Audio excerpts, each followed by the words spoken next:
The bullies encircled the young black girl, their laughter echoing across the schoolyard like the sharp edge of a knife. She remained still, her gaze fixed on the horizon, as her faithful, military-trained dogs watched the scene in silence, poised to defend their master at the slightest signal. What began as just another day of intimidation was about to become a lesson those aggressors would never forget. The Montes Claros sun punished the asphalt that late afternoon, creating waves of heat that warped the horizon. Maria Silva shifted the backpack on her shoulders as she walked down the quieter neighborhood street. At her side, Rex and Shadow kept a synchronized pace, their alert ears catching every subtle movement around them. The two military dogs, an inheritance from her late father, were more than pets. They were her constant protectors, her silent companions. Sweat trickled down the teenager's forehead as she decided to take the long way home, a seemingly innocent choice that would change everything. The rhythmic panting of her four-legged companions echoed in the silence of the deserted street, creating a false sense of security. Then laughter cut through the air. Four silhouettes emerged from a side alley, blocking her path. Maria immediately recognized them. Lucas Costa, Rafael Santos, Bruno Oliveira, and Mateus Souza, classmates notorious for tormenting anyone they deemed different. "Well, look what we have here," Rafael, the tallest of the group, sneered as he stepped forward. "The little dog girl." "I didn't know they let people like you walk around here," Bruno added, a cruel smile failing to reach his eyes. Maria felt her stomach tighten. It wasn't the first time she'd faced comments about the color of her skin, but she had never been cornered like this. The boys formed a semicircle in front of her, cutting off any route of escape. "So quiet in school," Mateus continued, inching closer. "Doesn't talk to anyone. You think you're better than everyone else?"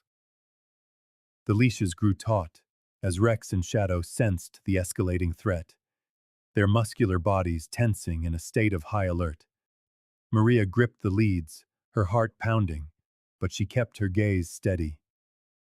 "Let me pass," she said, her voice a calm mask for the storm raging inside her. Lucas, who had been watching silently, let out a derisive laugh. "And if we don't want to? What are you going to do, call your mommy?" The words struck Maria like stones, but instead of flinching, she felt something awaken within her. It was as if she could hear her father's voice, his lessons on courage and dignity. She straightened her shoulders and met the four boys' eyes without wavering. The dogs, sensing the shift in her resolve, emitted a low, menacing growl. Maria didn't retreat an inch. Her father's legacy pulsed in her veins, reminding her that fear only has power when you surrender to it. "Last chance," she said, her tone firm enough to surprise even herself. "Get out of my way." A smug grin on his face, Bruno Oliveira reached a hand toward Maria. It was his mistake. In a fraction of a second, Rex and Shadow lunged forward with the precision only military-trained animals possess. Their teeth were bared, their growls deep and controlled. It was not a wild attack, but a calculated display of force. The four boys froze. All the color drained from Bruno's face, while Rafael stumbled 2 steps back. Mateus Souza, once the most arrogant of the group, now stood like a statue carved from fear. Lucas Costa's eyes were wide, fixed on the dogs, as if any movement could be fatal. "Don't move," Maria commanded, her voice unwavering as she held the leashes tight. The heat of the afternoon was intense, but her gaze was like ice. The tension was a thick, suffocating blanket in the humid air. One wrong move and it would all explode. It was then that Ana Fernandez, hidden behind a nearby tree, discreetly pointed her phone at the scene. The shy girl was trembling, but she held the device steady, recording every second of the unexpected standoff. "You think you can intimidate me?" Maria's voice was steady, almost serene. "That you can do whatever you want just because I'm different?" The dogs remained in their attack stance, muscles coiled beneath their glossy coats. Bruno tried to stammer something, but fear had stolen his words. His friends, so brave as a pack, now looked like frightened children. With a deep breath, Maria decided to end it. "Zurück," she commanded in German, her voice clear and precise. Instantly, Rex and Shadow retreated to her side, still alert but contained. None of them noticed that Anna had captured everything: the initial bullying, the dog's reaction, and the incredible control Maria wielded over them. Within an hour, the video was circulating through the school's message groups. Before nightfall, nearly everyone in Montes Claros had seen it. The video spread through the small city like wildfire, forever changing the dynamic between those young people. In less than 24 hours, the confrontation was the only thing anyone talked about. At the emergency parent-teacher meeting, the atmosphere was electric. On one side, outraged parents demanded severe punishment for the four boys. "My son has told me for months what they do," one mother declared, her voice choked with emotion. On the other side, some of the town's influential families pointed the finger at Maria. "Anyone who walks around with war dogs is looking for trouble," Bruno's father argued, slamming his hand on the table. Through it all, Maria's mother sat in silence, her eyes fixed and determined, carrying the weight of decades of similar humiliations that had never found a voice. The next day at school, the moment Maria walked through the main gate, the usual morning buzz died instantly. Students parted before her, creating an invisible corridor. Some gazes held silent admiration, mostly from those who had also suffered at the hands of the bullies. Others were filled with pure resentment, as if she had broken some sacred code by daring to defend herself. "That's her," a freshman whispered, hiding behind a friend. "The girl with the killer dogs." The school day passed in a suffocating haze. Only Mr. Paulo Martins, her history teacher, seemed unfazed, offering her a barely perceptible nod of approval when their eyes met. At lunch, Maria sat alone. The once noisy cafeteria now seemed divided into invisible territories. No one approached her. Even those who secretly admired her feared the social reprisal. "She provoked the situation," the guidance counselor commented to another staff member, loud enough for Maria to hear. "If you walk around with dangerous animals, you're asking for trouble." Maria kept her posture erect, just as her father had taught her. But inside, loneliness squeezed her chest like an iron fist. She was surrounded by hundreds of people, yet she had never felt so completely alone. The price of courage, she was beginning to realize, was often paid in moments of profound isolation. It was in this moment of isolation that Ana Fernandez appeared. The girl with straight hair and wide eyes approached hesitantly, clutching her lunch tray with trembling hands. Without asking, she sat down across from Maria. "Can I sit here?" she asked, her voice a near whisper. Maria simply nodded, surprised by the gesture. For a few minutes, they sat in a silence filled only by the distant chatter of the cafeteria. "I saw what happened," Anna finally said, staring at her plate. "What Lucas and the others tried to do. They did similar things to me last year. They called me a freak because I like books more than parties, because I don't dress like the other girls." Maria looked at Anna with new eyes. This quiet, timid girl, who seemed so different, shared a similar pain.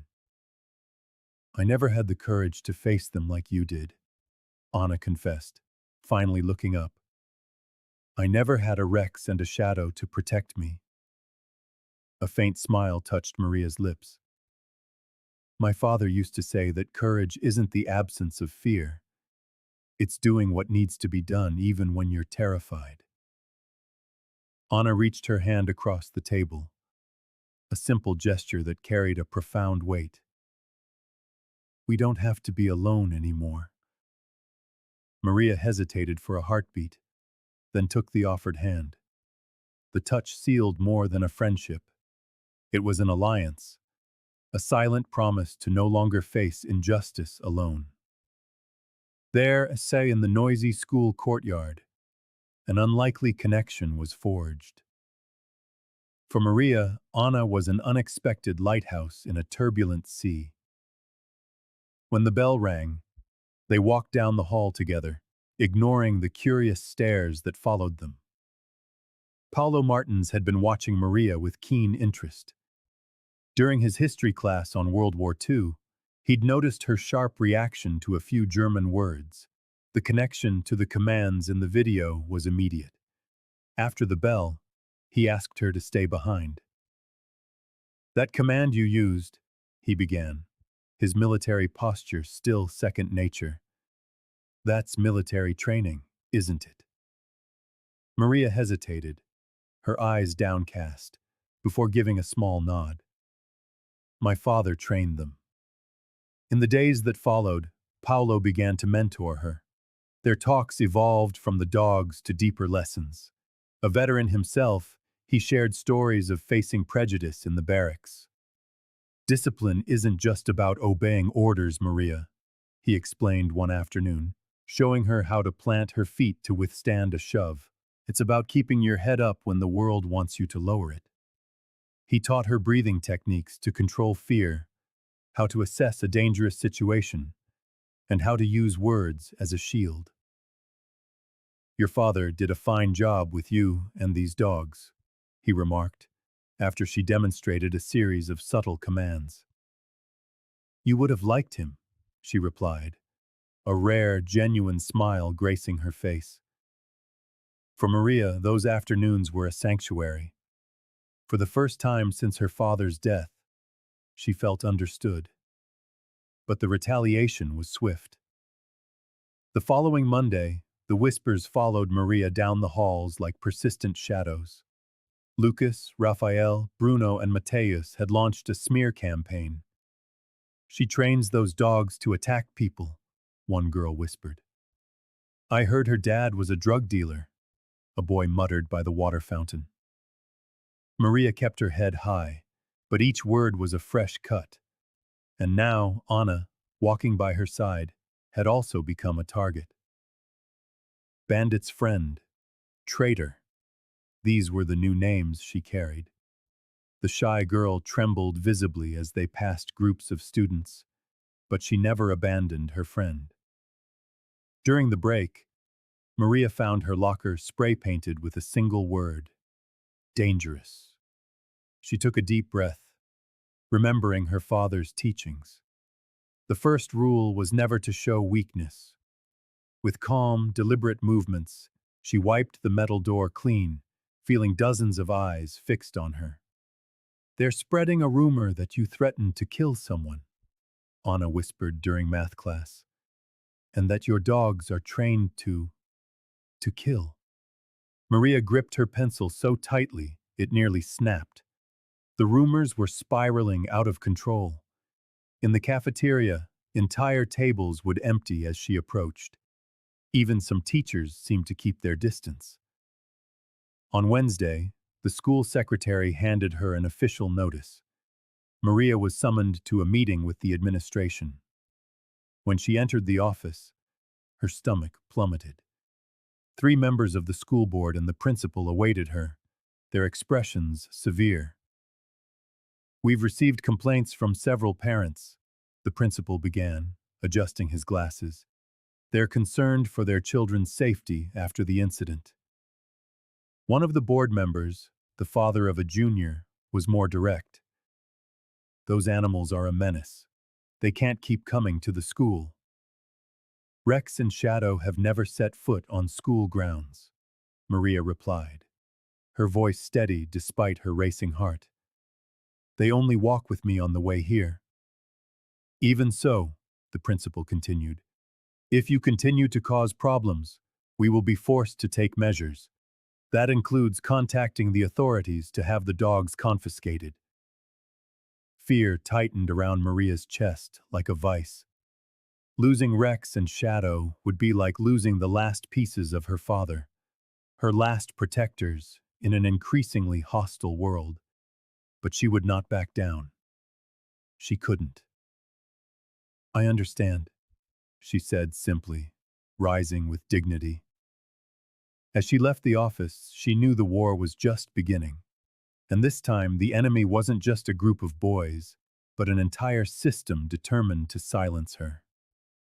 Maria Silva's room was cloaked in shadows as she decided to search the old wooden chest where she kept her father's belongings.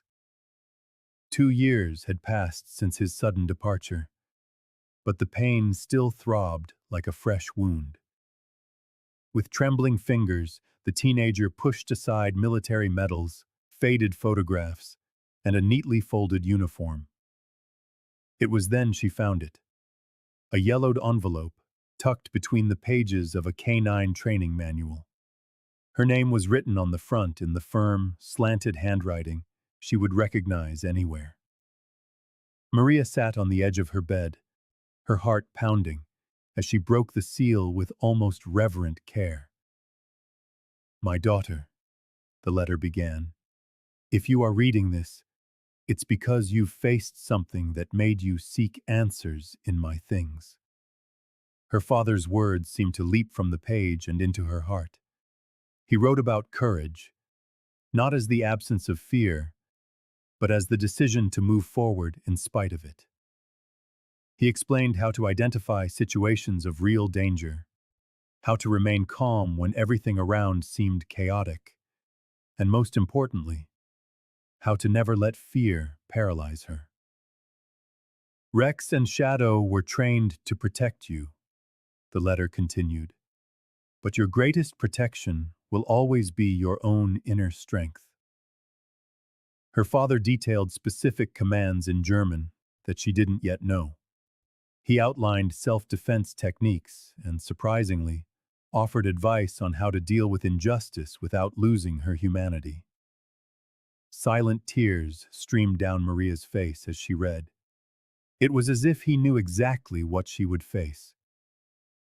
The young woman pressed the paper to her chest, feeling a connection that transcended death. In that moment, her father's legacy was not just the dogs or the defense techniques, but something much deeper, a moral compass to navigate turbulent waters. In the yard, Rex and Shadow barked, as if sensing their old master's presence. Maria carefully put the letter away and walked to the window. The moon illuminated the simple neighborhood of Montes Claros, and for the first time in days, she didn't feel so alone in her battle. Her father's words were an invisible armor, strengthening her spirit when everything around her seemed to be falling apart. Maria understood that every challenge at school, every scornful glance, every veiled threat, was also a test of the legacy she carried. And she would not disappoint the man who, even in his absence, continued to guide her steps. Ana Fernandez could no longer bear the silence. After years of being invisible in the school hallways, something had shifted inside her since she had witnessed Maria Silva's courage.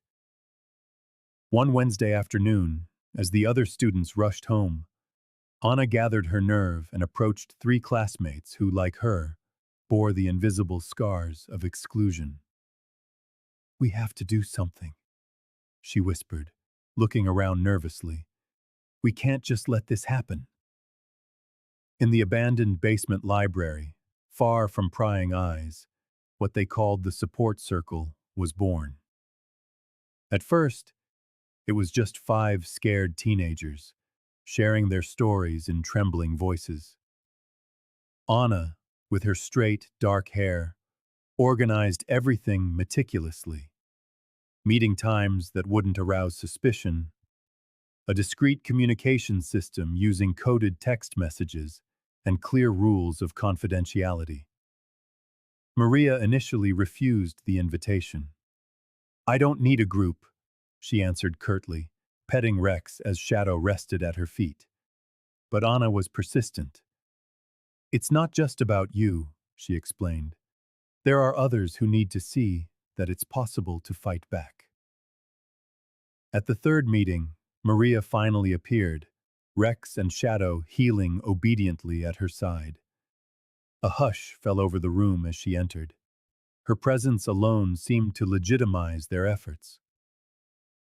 "I'm not here to lead anything," she warned, sitting in the farthest corner. But when a 7th-grade boy started to cry, recounting how Bruno Oliveira and Mateus Souza had locked him in the gym equipment closet, Maria couldn't stay silent.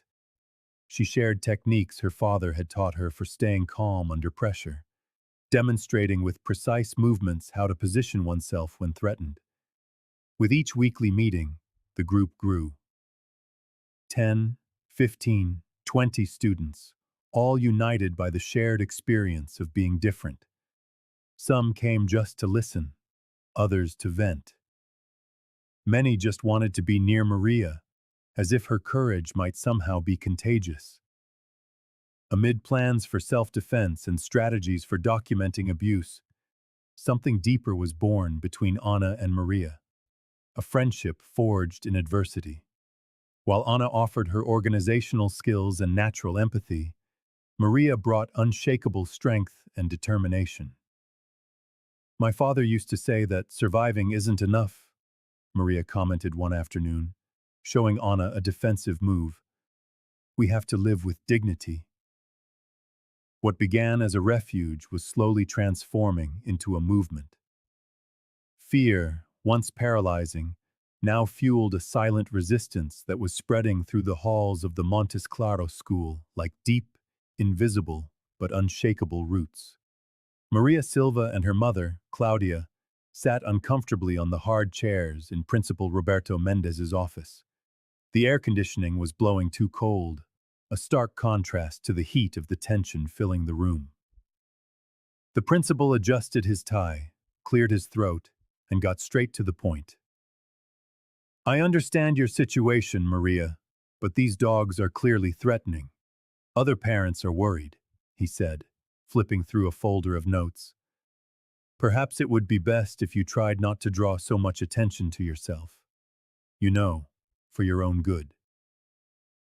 Maria kept her eyes fixed on the floor, feeling the blood boil in her veins. Rex and Shadow were her protection, her family. They weren't just animals. They were the living legacy of her father. "Principal," she began, "my dogs have never attacked anyone. They just—" "The problem isn't the dogs," Roberto interrupted. "It's the impression they create. And frankly, this whole situation is damaging the school's image." Claudia Silva, who had remained silent until then, sat up straight. Her eyes, identical to her daughter's, locked onto the principal with an intensity that made the man recoil slightly. "Mr. Mendez," her voice was low but firm, "when I was Maria's age, I was verbally assaulted for 3 weeks straight at the school I attended. No one did anything. When I finally fought back, I was the one who got suspended." The principal looked away, suddenly fascinated by the papers on his desk. "I promised myself that my daughter would never go through what I went through," Claudia continued. "And now you're telling me the problem is the dogs? Not the aggressors? Not the racism?" "Mrs. Silva, we are not talking about racism here." "Yes, we are," she cut him off. "And this time we will not be silent. If necessary, I will take this matter to the proper authorities and to the press." The silence that followed was deafening. Maria looked at her mother with a mixture of surprise and admiration. She had never seen her like this, so resolute, so fierce. As they left the office, the three teachers were waiting in the hallway, having clearly overheard part of the conversation. Mr. Paulo Martins gave Maria a discreet nod, a gesture of solidarity that did not go unnoticed. Before the day was over, the story of the meeting was already circulating through the school, twisted and amplified like a game of telephone. Some students began to avoid Maria even more, while others started to greet her in the halls, a silent acknowledgement of her courage. That night, as she petted Rex and Shadow in her backyard, Maria realized the battle was just beginning. But for the first time, she felt she wasn't in it alone. A cold wind had begun to sweep through the streets of Montes Claros, turning the suffocating summer heat into nights that demanded heavy jackets. The town, once indifferent to the drama of a teenage girl and her dogs, was now buzzing with divided opinions. In bakeries, at bus stops, and on street corners, Maria Silva's name was whispered in everyday conversations. "Did you see the video of that girl with the dogs? Is she brave or just looking for attention?" Residents asked one another as a cell phone passed from hand to hand, showing the scene that had gone viral. Maria walked with her head down through the school corridors, feeling the stares that followed her. Some students moved away as if she carried a contagious disease. Others approached timidly, seeking protection in her newfound aura of resistance. She, however, remained reserved, wary of this sudden notoriety. It was during a break between classes that Ana Fernandez, with her large, expressive eyes, pulled her friend into an isolated corner of the courtyard. The two sat under the shade of an old tree, while Rex and Shadow rested nearby, ever watchful. "I noticed something about your dogs," Anna said, leaning in to speak softly. "When you use German, they react differently. It's like they have two modes." Maria smiled for the first time that day. "My father trained them that way on purpose," she revealed, stroking Shadow's dark fur. "Commands in Portuguese for everyday life, German for situations of danger." Anna's eyes widened in fascination. "So, your father thought of everything." "He knew this world wouldn't be kind to me," Maria replied, her voice carrying the weight of a premature wisdom. "The German commands are our secret, our advantage." The two friends spent the afternoon practicing discreetly in Maria's backyard. Her mother watched from the window, torn between pride and fear of what this new reality might bring. The dogs responded with military precision to the foreign words, transforming from docile animals into relentless guardians with a simple change of language. "It's like having a secret superpower," Anna commented, impressed by the animal's transformation. Maria shook her head. "It's not a toy, Anna. It's a responsibility." As the sun set over the town, bringing with it the chill of the night, the two teenagers sealed a silent pact. The knowledge of the special commands would stay between them, a weapon to be used only when absolutely necessary. In the small town of Montes Claros, where the whispers continued to spread like the wind, Maria had found not only a friend, but an ally for the difficult days that were sure to come. Lucas Costa couldn't sleep anymore.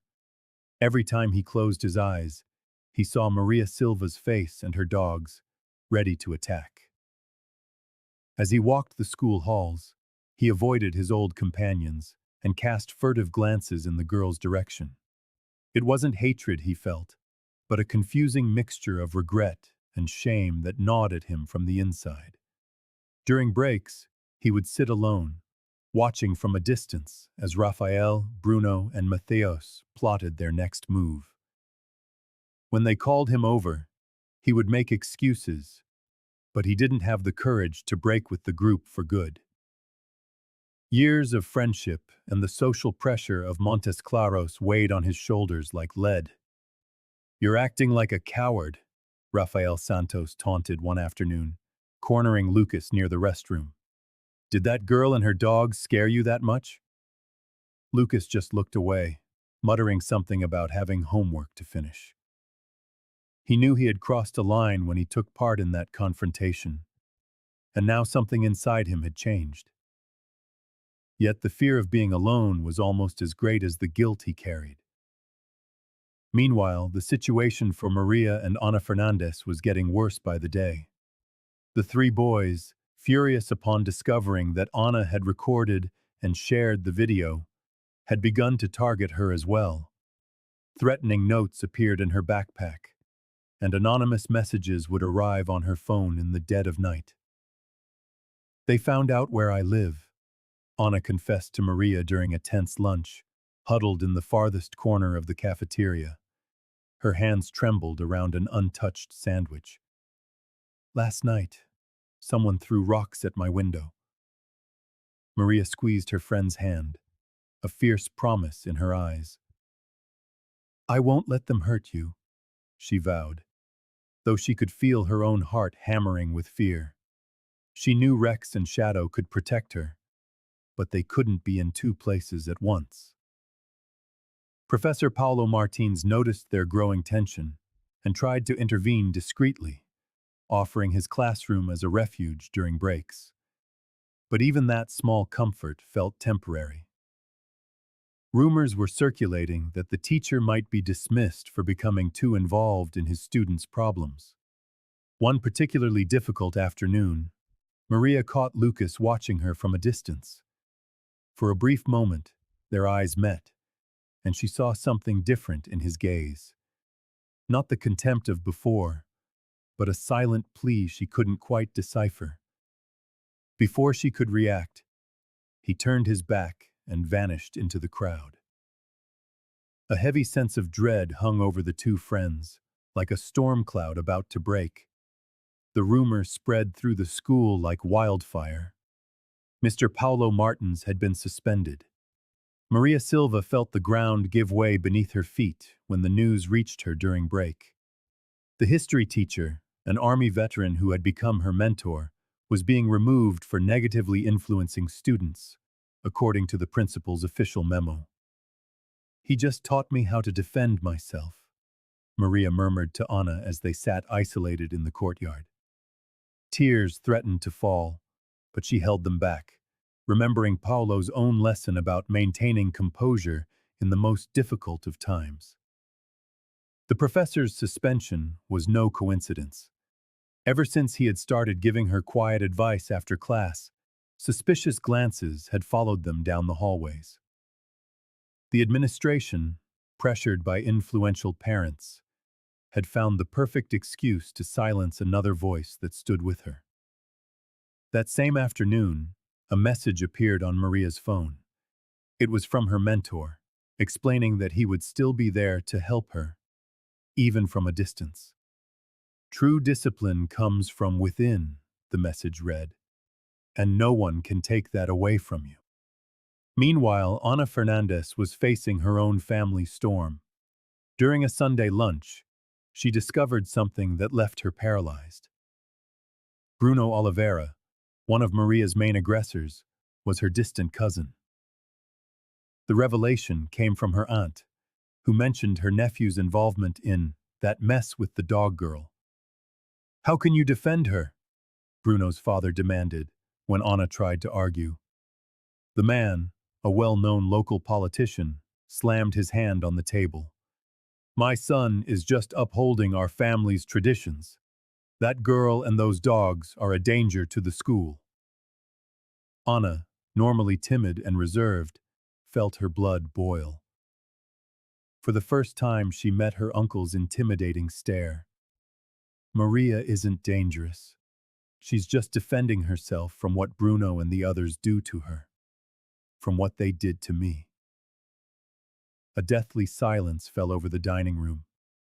The young woman, with her straight hair and wide eyes, stood up, trembling but resolute, and walked out of the house without a backward glance.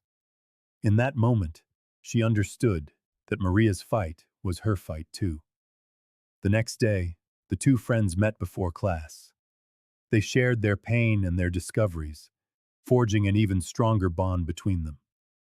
Without Mr. Martins at school and with the revelation about Bruno's family, the path ahead seemed darker.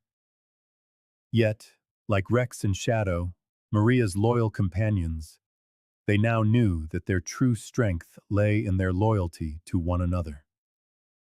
The official notice arrived at the principal's office on a Wednesday.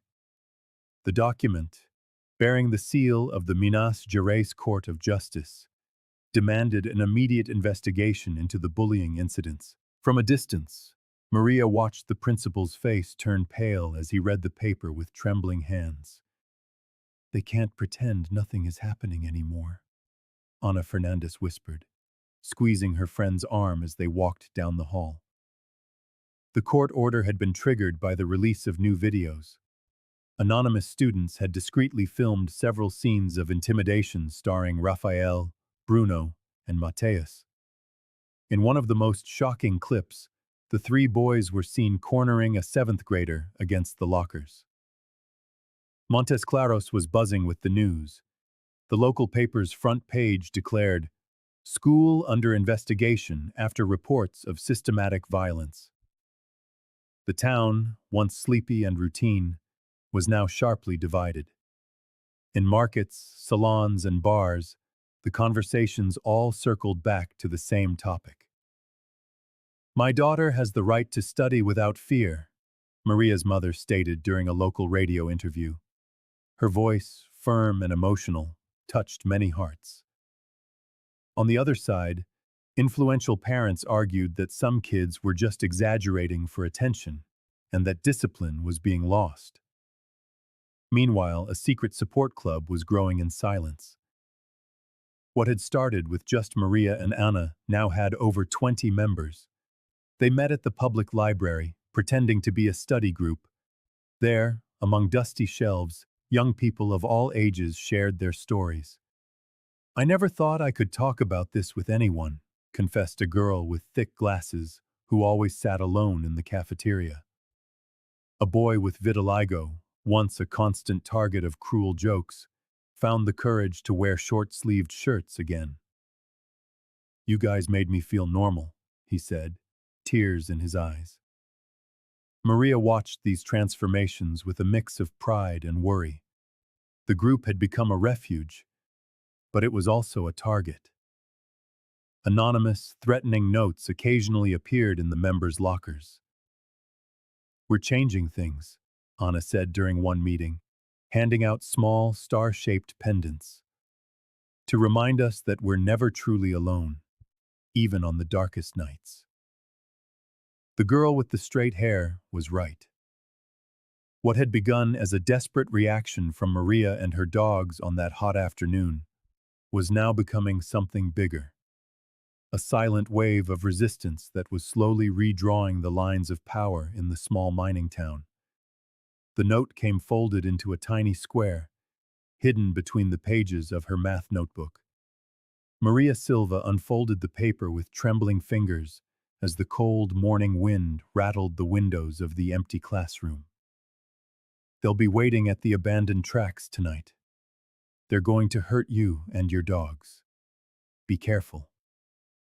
No signature, no clues. The familiar fist of fear tightened around her chest. But something had changed. This time she wasn't alone. Anna had promised to be there.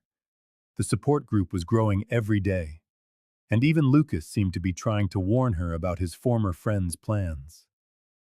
During lunch, Maria avoided the glares of Rafael, Bruno, and Mateus.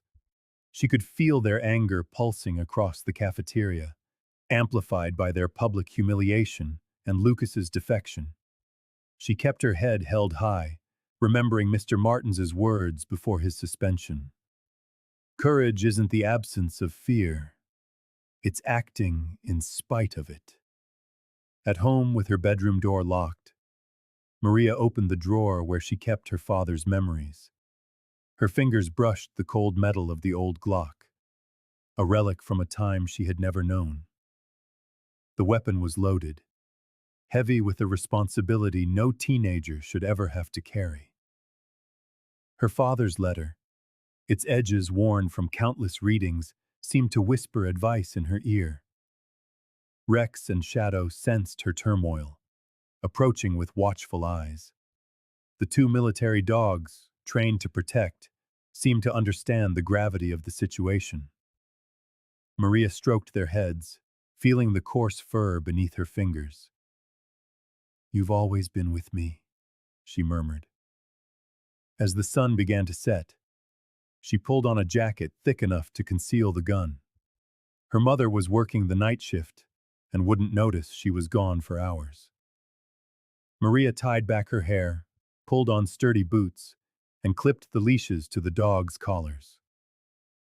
In the mirror, she saw the reflection of a girl who looked older than her years, with eyes that carried the weight of battles she hadn't chosen to fight. "I could just not go," she thought, adjusting the jacket. She could tell an adult, call the police. But something inside her knew that some fights had to be faced head-on. Some chains could only be broken by the one who wore them. With a deep sigh, Maria Silva opened the back door and stepped into the cold night, Rex and Shadow at her side, as loyal as shadows. The choice between fight and flight weighed on her shoulders as never before, while the abandoned tracks waited, silent and unforgiving, on the city's dark horizon. The full moon cast a pale light over the abandoned tracks on the outskirts of Montes Claros. Maria Silva's heart pounded as she walked with a steady gait, Rex and Shadow flanking her, alert and silent. The cold night air made every breath visible in the desolate landscape.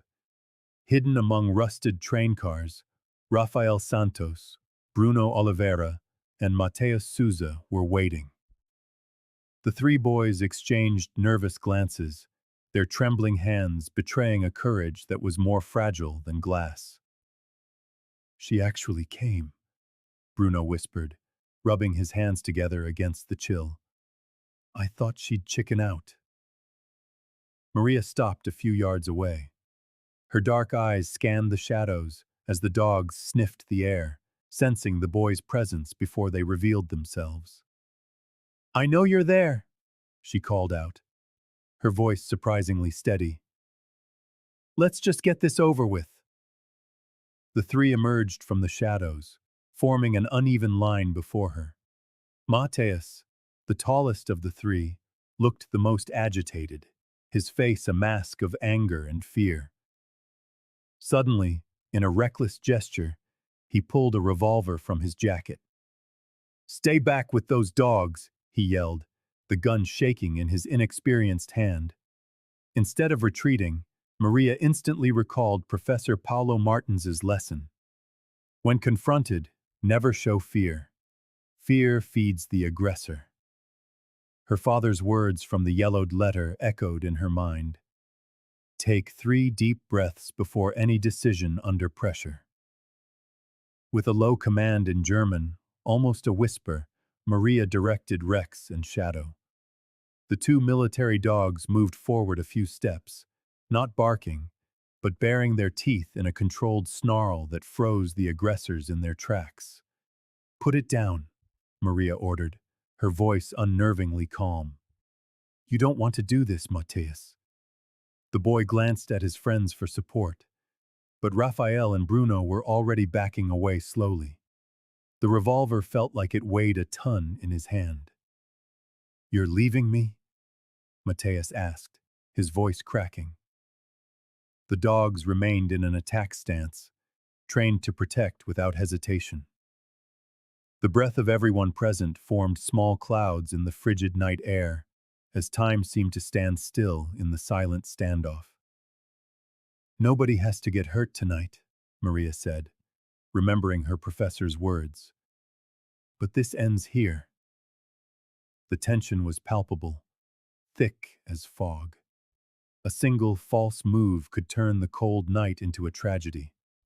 Maria's eyes showed no fear, only the unshakable resolve to no longer be a silent victim. Maria Silva's heart was racing, but her hands remained steady. In one fluid motion, she drew her father's gun, pointing it toward the ground as Rex and Shadow growled beside her, ready to act on her slightest command. The metallic gleam of the weapon caught the faint light from distant street lamps, a terrifying contrast to the darkness of the abandoned tracks. "Drop the gun, now," she ordered, her voice that of someone far older than a teenager. Raphael and Bruno flinched backward, but Mateus, still clutching his revolver, seemed paralyzed by fear. "I said, drop it," Maria repeated, her voice sharper this time. The dogs inched forward, responding to the tension in her voice. What none of them saw was Lucas, hidden behind a nearby tree, capturing everything on his phone. Consumed by guilt for his past actions, he recorded every second of the confrontation, knowing that this footage could change everything. Mateus finally broke. Tears streamed down his face as he let the gun fall and collapsed to his knees on the dirt path. "Please," he begged between sobs, "don't let the dogs get me." Maria felt a wave of relief mixed with a strange sadness. The boy who had tormented her for so long now looked small and fragile. With a command in German, she made the dogs stand down, but kept her own weapon pointed at the ground, ever watchful. "You will not come after me again," she stated, looking each of them directly in the eye. "Not me, not Anna, not anyone." By the next morning, the video Lucas had recorded had spread not only through Montes Claros, but far beyond. The images of the young black woman, facing down her aggressors with the same courage her father had shown in life, struck a deep chord with people. National newspapers began calling local residents, seeking more information about the girl with the military dogs. The small mining town, once known only for its craft fairs and traditional festivals, was now in the news as the stage for a confrontation that symbolized something much larger than an isolated case of bullying. To some, Maria represented resistance and courage. To others, she was a threat to the established order. In the city center, crowds gathered to discuss the incident. Old wounds, long hidden beneath a veneer of civility, were beginning to reopen. Meanwhile, Maria had returned her father's revolver to its hiding place, knowing the real battle was only just beginning. The central square of Montes Claros was more crowded than ever before. The afternoon sun bathed the anxious faces gathered to hear Maria's mother, Joanna Silva. After weeks of watching her daughter at the center of a social storm, Joanna had finally decided it was time for her own voice to be heard. With trembling hands clutching a borrowed microphone, the woman who had always preferred silence to the spotlight took a deep breath. Her voice, hesitant at first, gained strength with every word. "I have carried invisible scars since I was a girl in this very city," Joanna declared, silent tears streaming down her face. "Today I see my daughter facing the same demons that silenced me, but this time, it will be different." The crowd of hundreds listened in absolute silence. Joanna revealed painful episodes of racism she had faced decades ago, many perpetrated by the parents of those who now tormented Maria. The crowd reacted with gasps and downturned gazes of collective shame. Ana Fernandez was in the front row, holding a sign that read, "Together we are stronger." Beside her, other students from the support group displayed similar messages. She watched her friend Maria, who stood slightly apart, with Rex and Shadow seated obediently at her feet. We cannot allow our children to inherit our prejudices, Maria's mother continued. This city needs to awaken. What my daughter and her dogs did was simply hold up a mirror we have refused to look into. Among the crowd, surprisingly, were several military veterans, some in uniform, who had come to show solidarity after the suspension of Professor Paulo Martins. One of them, a gray-haired gentleman, approached Maria and gave a respectful salute, acknowledging the impeccable training of the animals. Signs swayed in the wind, voices rose in support, and even some of the aggressor's parents attended, visibly uncomfortable. Bruno's mother kept her distance, torn between family loyalty and shame for her son's actions. When Joanna finished her speech, a deafening applause swept through the square. Maria, who had watched everything with a restrained expression, was enveloped in a group hug started by Anna and joined by dozens of her classmates. The demonstration continued into the afternoon, turning into a march through the city's main streets. What had begun as an isolated case of bullying had transformed into a movement for change. And at the center of it all, walking with a steady gait and a determined gaze, was Maria Silva, no longer alone, no longer silenced. The school auditorium was packed. Parents, students, and teachers squeezed into the seats while the administration struggled to maintain order. The anti-bullying forum, convened after weeks of community pressure, had become a minefield of accusations and passionate defenses. Maria Silva watched it all from the third row, Ana Fernandez by her side, both tense and silent. That's when Lucas Costa stood up. The young man who had kept his eyes fixed on the floor walked slowly to the microphone in the center of the stage. His hands were visibly shaking.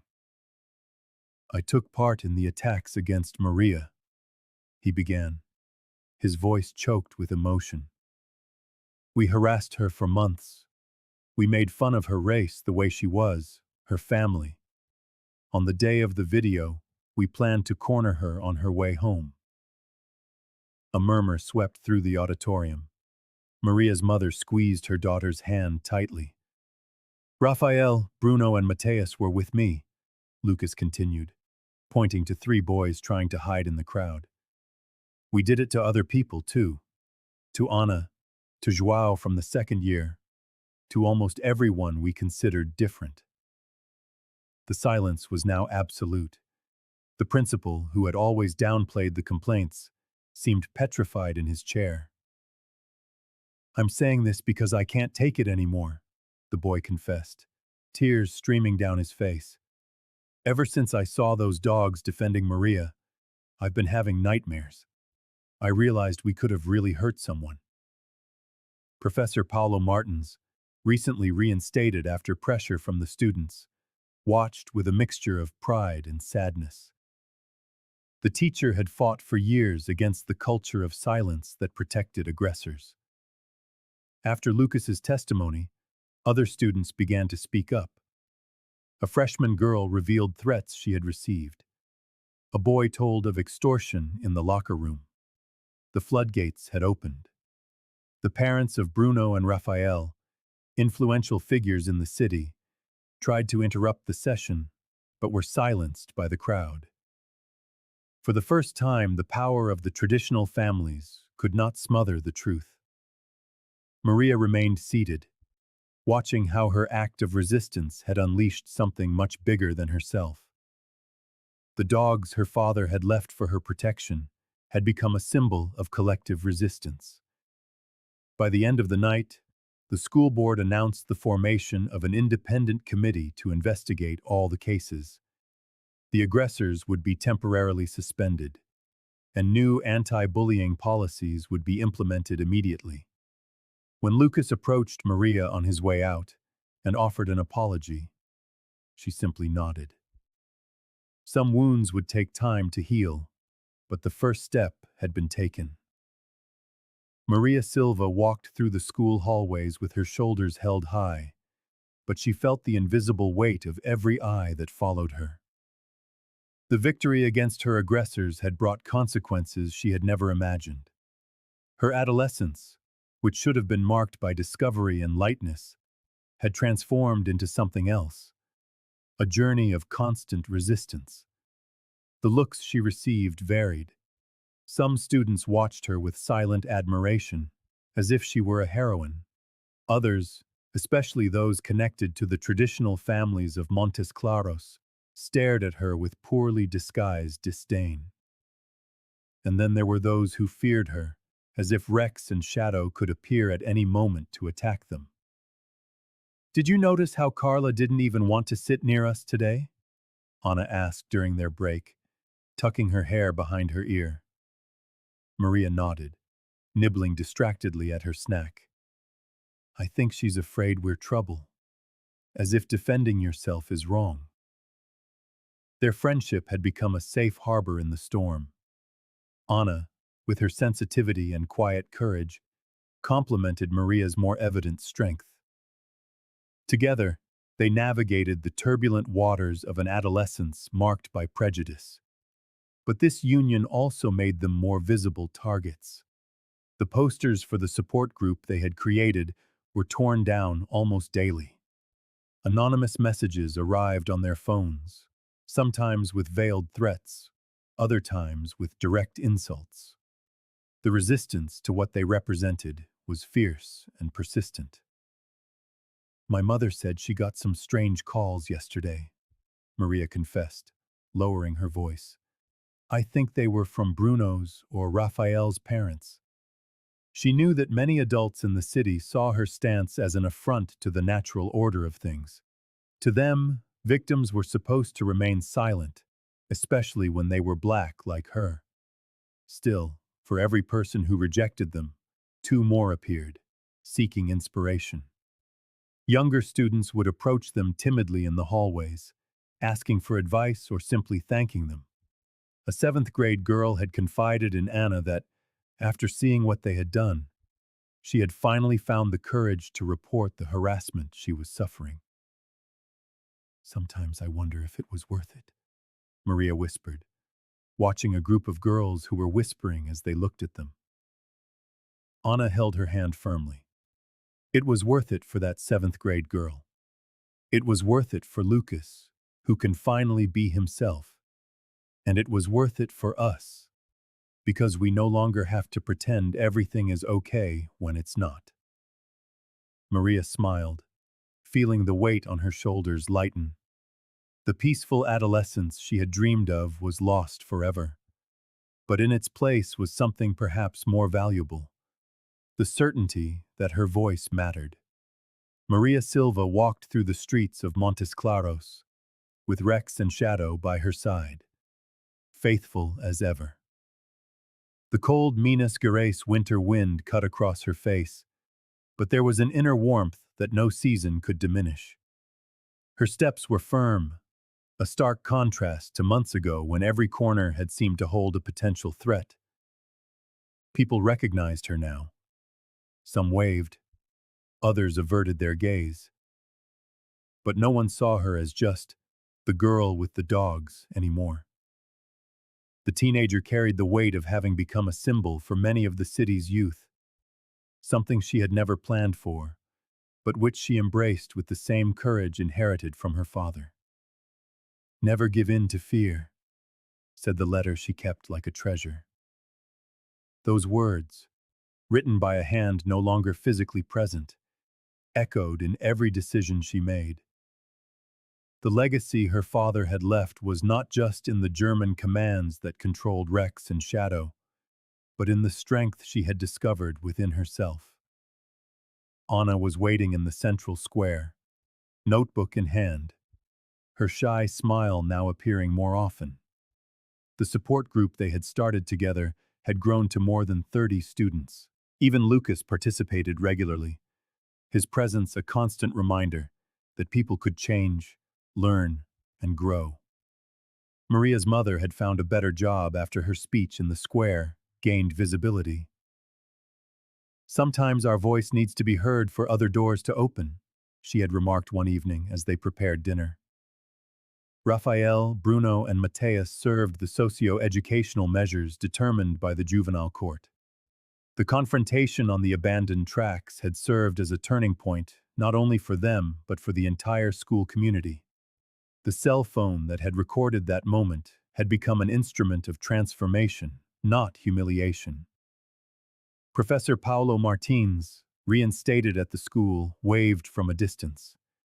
His unjust suspension and subsequent return symbolized Maria's own journey, the temporary retreat that precedes victory. As she stroked Shadow's head, the young woman reflected that her story had never been about revenge. It was about an awakening, her own, and that of an entire city that had for too long pretended not to see its open wounds. By transforming her fear into strength, a teenager had managed to break a cycle of silent pain. The winter would pass, as it always did. And when spring arrived, Maria knew that new struggles would come. But now, she no longer walked alone. She had Rex and Shadow, she had Anna, she had her mother, and she had an entire community learning little by little that silence had never been a protection for anyone.